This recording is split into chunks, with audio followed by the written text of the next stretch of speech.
Bonjour à tous, nous nous retrouvons pour un entretien exceptionnel à l'archevêché de Budapest où nous accueille le maître des lieux, le cardinal Péter Erde. Bonjour Éminence. Bonjour. Merci de recevoir KTO chez vous. Éminence, pour ceux qui vous connaîtraient peu, vous êtes archevêque de Budapest depuis une vingtaine d'années. Vous avez présidé pendant 10 ans, jusqu'en 2016, le Conseil des conférences épiscopales d'Europe. Et puis le pape vous a nommé membre de son Conseil pour l'économie au Vatican. Éminence, le pape vient vous voir et ce n'est même pas la première fois, puisqu'en 2021 déjà, il était venu quelques heures pour la clôture du congrès eucharistique. Quel est votre état d'esprit à l'approche de sa visite? Alors, c'est une grande joie. Et toute la communauté catholique hongroise se sent très honorée par cette visite. C'est vrai qu'il y a 2 ans, le pape a pu passer seulement 6 heures chez nous. Et c'était un événement international avec la participation des pèlerins provenant de 83 pays. Cette fois, ils viennent pour une visite pastorale, pour rencontrer la communauté catholique hongroise et aussi la nation. Alors nous nous sentons très honorés. Comment est-ce qu'on prépare spirituellement un événement comme celui-là? Alors, l'événement a été confirmé seulement vers la fin de février.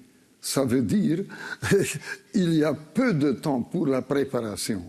Quand même, la conférence épiscopale a accepté une prière et après chaque messe, dans toutes les églises de la Hongrie, on récite cette prière pour le Saint-Père, pour la rencontre, et parce que cette visite pontificale soit un moment de grâce, un moment de renforcement pour toute la communauté. Quand le pape effectue une visite pastorale, il y a des rencontres officielles, il y a des temps de prière naturellement, et puis il y a des visites dans des lieux caritatifs en particulier. Et au 2e jour de sa visite, le pape va se rendre dans une maison qui accueille des enfants et qui porte le nom d'un bienheureux qu'ici on appelle le docteur des pauvres. Est-ce que vous pouvez nous en dire plus sur ce personnage? Alors, le bienheureux László Batthyány Strattmann était un médecin. Un médecin qui a guéri des aveugles gratuitement. Alors, son travail avait un aspect social, un aspect caritatif, mais peut-être un aspect aussi miraculeux. Et il était père de famille avec 9 enfants. Ça veut dire aussi sa femme devait être plus ou moins sainte. C'est pourquoi nous cherchons à introduire la cause de béatification aussi de sa femme. Alors, c'est le bienheureux László Batthyány Strattmann. Et l'institution est une institution organisée par les enfants aveugles et handicapés. Ça veut dire les enfants qui ont besoin de plusieurs sortes d'accompagnement. Et c'est une tâche sociale assez compliquée. Mais notre Église se dédie à ce travail depuis 30 ans. Alors, la Hongrie, Monseigneur, est un pays assez sécularisé. Il y a eu évidemment l'athéisme d'État du temps de la dictature communiste.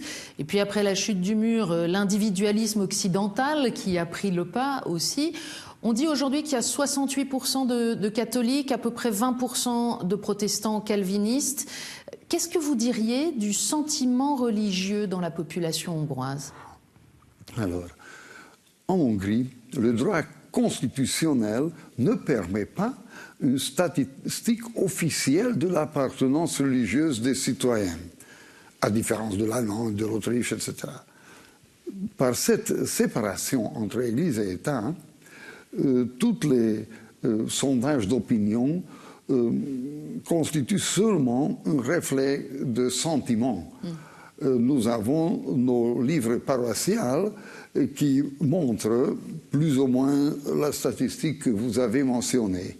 Alors, plus que la moitié de la population est baptisée dans l'Église catholique.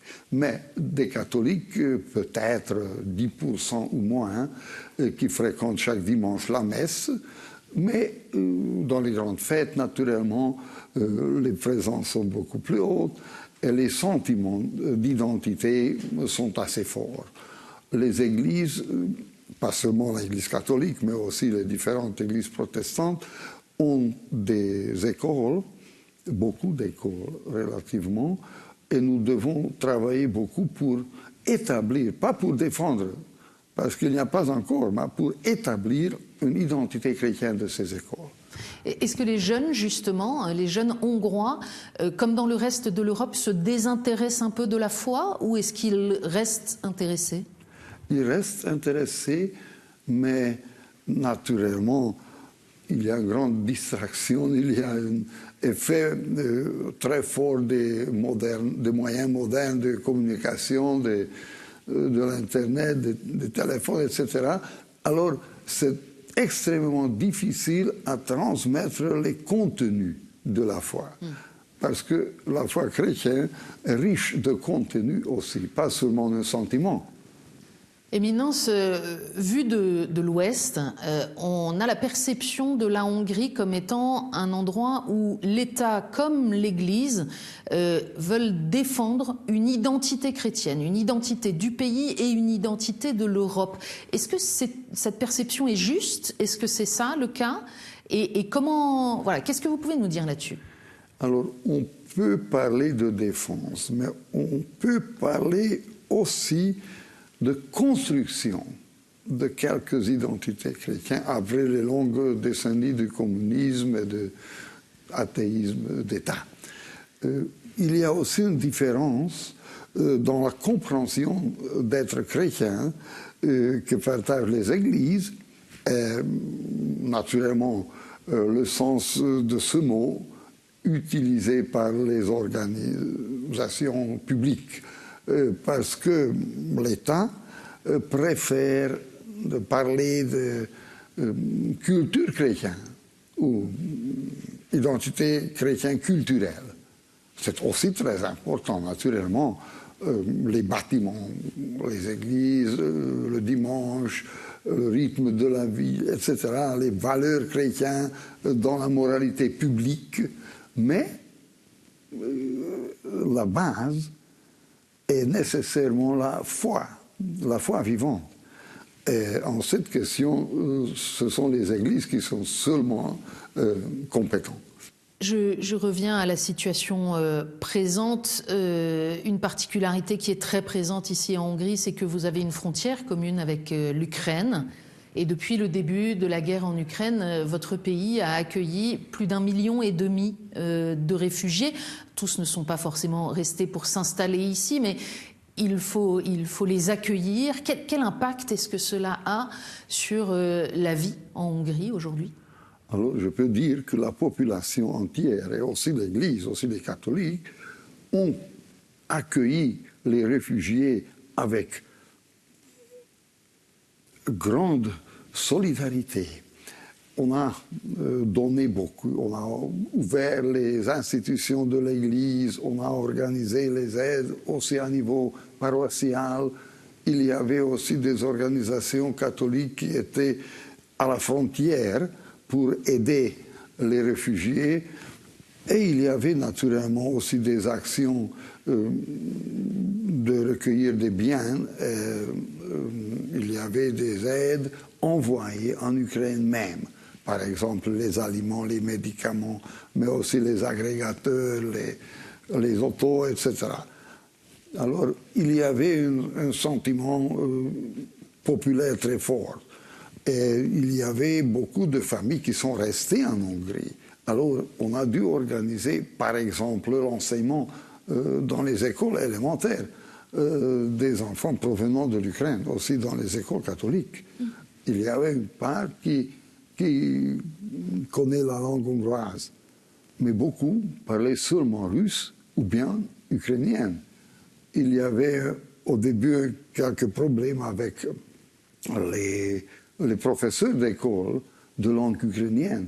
Mais parmi les réfugiés, on a trouvé aussi des professeurs, et comme ça, on a réussi à organiser cet enseignement aussi. Pour qu'on se rende compte, la Hongrie, c'est un peu moins de 10 millions d'habitants aujourd'hui, et donc accueillir plus d'1 million de réfugiés, c'est considérable. Oui, c'est un grand défi. Venons-en à la vie de l'Église. Au début des années 2000, avec d'autres grandes villes d'Europe, Paris, Bruxelles, Lisbonne, vous avez lancé des initiatives de nouvelle évangélisation, on s'en souvient. Et puis 10 ans après, il y a eu l'année de la foi décrétée par Benoît XVI, et là vous avez lancé un grand plan de visite des familles par les missionnaires des paroisses. Alors on est encore 10 ans après. J'aimerais vous demander, Monseigneur, quels fruits ces initiatives ont porté? Alors, nous pouvons dire que après les 2 synodes sur la famille, nous avons aussi organisé une recherche par les paroisses, et nous avons trouvé que 70% des paroisses ont des groupes de familles. Ça veut dire groupe de 10 familles, de 20 familles au maximum, différents selon l'âge des parents, par exemple. Et ces familles se rencontrent régulièrement, et le contenu de rencontre est d'un côté la foi, prière en commun, etc., lecture de l'Écriture sainte, mais aussi les problèmes quotidiens. Ça veut dire que la communauté chrétienne n'est plus une communauté de culte, mais est une communauté de toute la vie, comme dans l'Église ancienne. Et c'est très important, c'est un changement épocal, et nous sommes encore en début, mais la direction est claire. On rappelle le synode pour la famille, c'était 2014-2015, et vous étiez le rapporteur général de la première session. Il y a une particularité tout de même de cette église en Hongrie, comme dans les autres pays qui étaient derrière le rideau de fer, c'est que vous n'avez pas vécu l'expérience du Concile Vatican II de la même façon que les autres. Est-ce qu'aujourd'hui, cet aggiornamento, il a été intégré? Je dirais oui, parce que immédiatement après le concile, on a pu traduire et publier naturellement les textes du concile.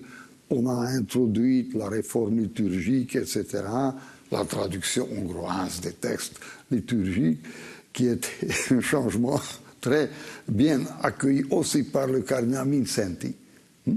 Mais c'est vrai qu'on a dû faire beaucoup pour la réception entière du concile, et c'était organisé après le changement politique à travers les synodes diocésains. L'organisation des synodes diocésains était encouragée par Jean-Paul II, qui a eu en 1991 une rencontre avec la conférence épiscopale hongroise. Et il a dit qu'on doit tenir des synodes diocésains pour introduire les changements, le renouvellement de l'Église entière, et pour rendre compte de la situation actuellement de notre Église. Et ces synodes diocésains, à partir de 1994, étaient célébrés dans toutes les diocèses de la Hongrie. Et maintenant, nous sommes déjà en phase de l'exécution de ces conciles. Vous parlez de synode. Le grand synode pour toute l'Église qu'a lancé le pape François vient d'achever sa phase continentale. À 500 km d'ici à peu près, à Prague, s'est tenue la session continentale européenne. Quel regard vous portez sur ces travaux? Alors, cette fois, notre conférence épiscopale était représentée par le président actuel, Monseigneur Verösch, mais on doit dire que les évêques européens étaient assez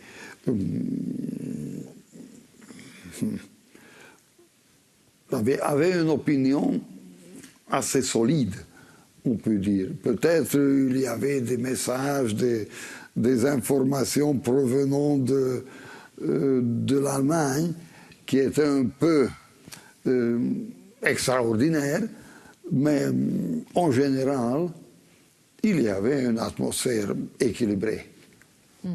Et en Hongrie, pour la phase nationale qui a précédé, ce synode a mobilisé. Comment est-ce qu'il a été vécu? Alors, nous avons naturellement organisé les rencontres diocésaines, chez nous dans cette diocèse 2 fois, qui s'appelait Forum Synodale, et nous avons aussi consulté les conseils paroissiaux partout dans les diocèses.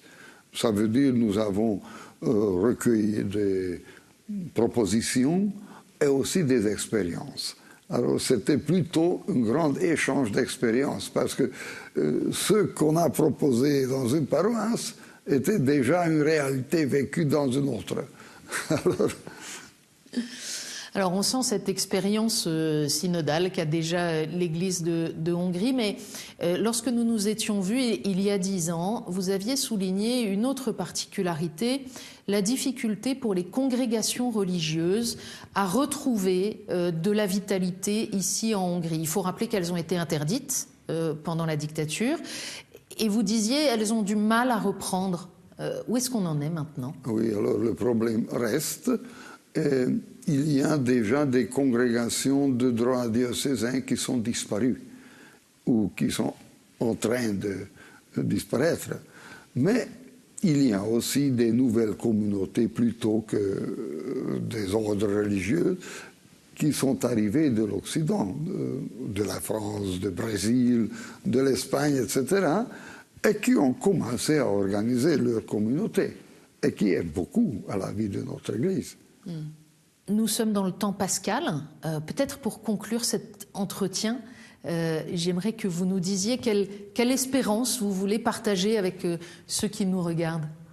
Alors le slogan de notre rencontre avec le pape, Jésus-Christ est notre avenir. Ça veut dire, dans le futur, nous rencontrons Jésus-Christ et celui qui nous accompagne pendant notre chemin dans l'histoire, et nous devons confier à Jésus-Christ, parce que ce n'est pas seulement une question humaine, parce que en raisonnant en catégorie humaine, il y a peu de perspectives, mais nous étions toujours accompagnés par la providence divine. C'est pourquoi la personne de Jésus-Christ, c'est lui qui est notre espoir, et notre présence et notre futur. Merci beaucoup, Éminence, de nous avoir accueillis. Merci pour votre excellent français et d'avoir bien voulu répondre dans notre langue. On vous souhaite de belles journées avec cette visite du pape François qui sera naturellement à suivre en intégralité, en direct et en version française sur KTO.